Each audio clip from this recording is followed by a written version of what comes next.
जाता था, लेकिन फिर सोचता था मेरी योग्यता नहीं है, गुरु क्या करेंगे। तो आज क्या हुआ, जब गुरुजी की इच्छा पूरी करने के लिए मैं गया तो कुएं में जब मैं गिरा तो एक बार तो पानी में गिरा, गहरा पानी था, लेकिन जब मैं पानी से ऊपर आया, डूबने वाला यों जाके फिर एक बार ऊपर आता है ना, तो जब मैं ऊपर आया तो वापस मैंने क्या देखा कि वहां तो पानी का नामो निशान नहीं, और वहां बिल्कुल मणि जटित वो बिल्कुल कुआं है, बहुत सुंदर स्थान है, और उसमें भगवान राम खड़े हैं दिव्य चिन्मय स्वरूप में, धनुर्धारी भगवान राम दिव्य चिन्मय स्वरूप में। वो लोग राम के उपासक थे, समर्थ गुरु रामदास राम के उपासक थे, तो शिष्य भी रामोपासक थे, इसीलिए राम रूप में दर्शन दिए भगवान ने। तो बोले मैं उनके सौंदर्य का पान कर रहा था, लेकिन मेरी तृप्ति नहीं हो रही थी, तृप्ति नहीं हो रही थी, मन करता था इनको अनंत काल तक देखता ही रहूं, देखता ही रहूं।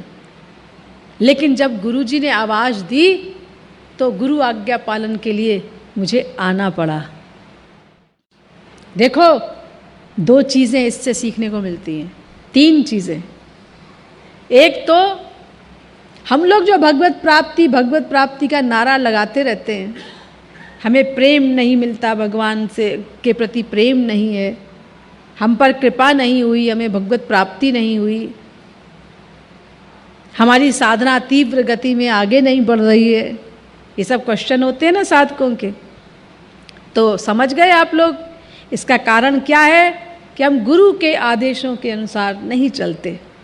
उनको किस में सुख मिलेगा, उनकी इच्छा क्या है, उनकी इच्छाओं का सम्मान नहीं करते, प्रैक्टिकल आचरण नहीं करते, तदनुसार उनकी इच्छा पूर्ति के लिए, उनको सुख देने के लिए अपने सुख का लेश मात्र भी त्याग नहीं करना चाहते हम, जबकि प्राणों का भी त्याग करने के लिए सहज तैयार रहना चाहिए। तो फिर भगवत प्राप्ति में क्या देर है, और वो करना पड़ेगा, क्योंकि सर्व समर्पण करना है गुरु चरणों में।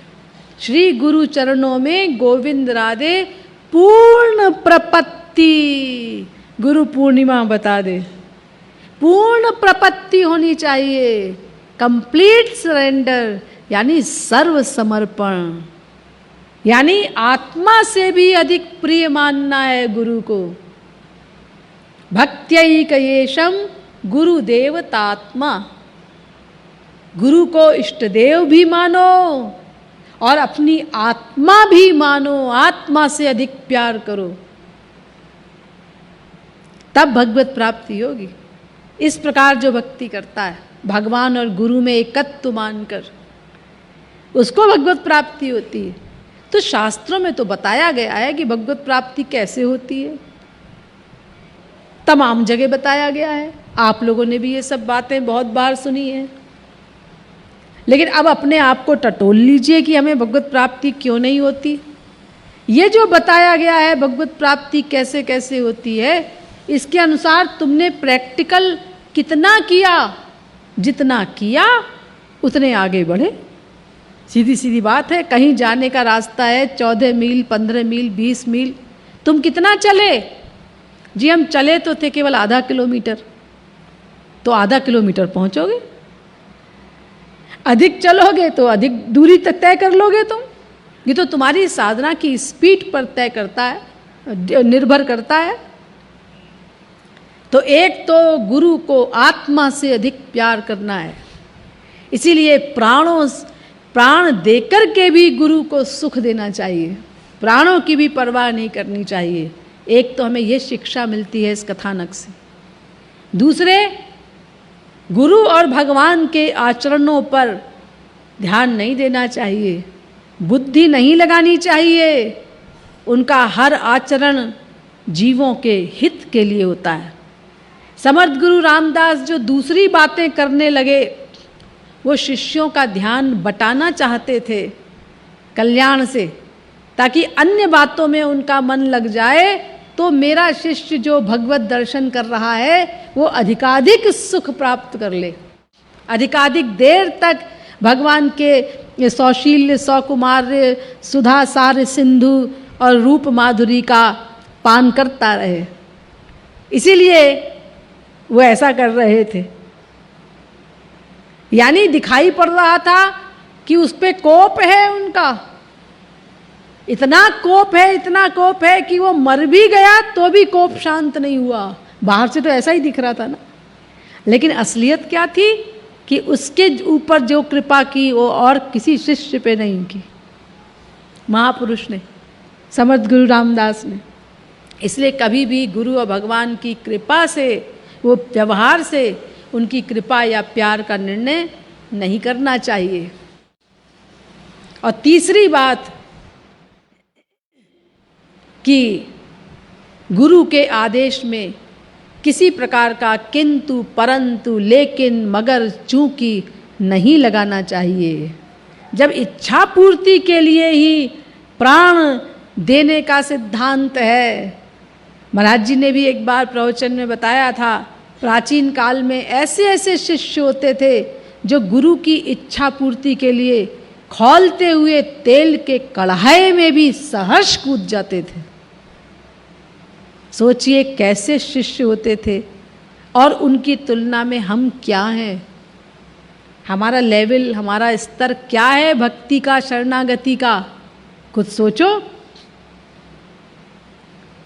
फिर हम तो आदेश का पालन भी नहीं करते, इच्छा पूर्ति की कौन कहे, इतने बड़े बड़े त्याग की बात कौन कहे, हम तो छोटे छोटे आदेशों का भी पालन नहीं करते। और इतना ही नहीं, ऐसे ऐसे आचरण भी करते हैं जिससे महाराज जी को कष्ट हो, दुख हो, जिनके लिए उन्होंने क्लियर कहा है कि अगर तुम ऐसा करते हो तो मुझे बड़ी पीड़ा होती है, बड़ा कष्ट होता है, किसी की बुराई करते हो, सुनते हो, और कई बातें महाराज जी ने बताई हैं, तो मेरे हृदय पर बहुत चोट लगती है, मैं बहुत दुखी होता हूँ आप लोगों से, ऐसे आचरणों से। ये सुन चुके हैं हम स्पीचेस कि किन किन आचरणों से महाराज जी को दुख मिलता है, फिर भी हमने वो आचरण भी नहीं छोड़े, वो आचरण भी हम खुल्लम खुल्ला करते हैं। और फिर हम सोचते हैं हमें भगवत प्राप्ति कब होगी, हम आगे क्यों नहीं बढ़ते, हमारी साधना आगे क्यों नहीं बढ़ती। यानी करो कुछ मत, कोई त्याग नहीं करना पड़े, विषयों में मन आसक्त रहे जैसे है, हम चले ना, घर हमारा पश्चिम की ओर है, जाएंगे हम पूरब की ओर ही, लेकिन घर पहुंच जाएं, ऐसा कैसे होगा। जिधर चलोगे उसी दिशा में तो आगे बढ़ोगे। तो इसीलिए समस्त शास्त्रों, वेदों ने, संतों ने कहा है कि गुरु कृपा पाने के लिए, और गुरु कृपा से ही भगवत कृपा प्राप्त होती है, बिना गुरु के हरी झंडी दिखाए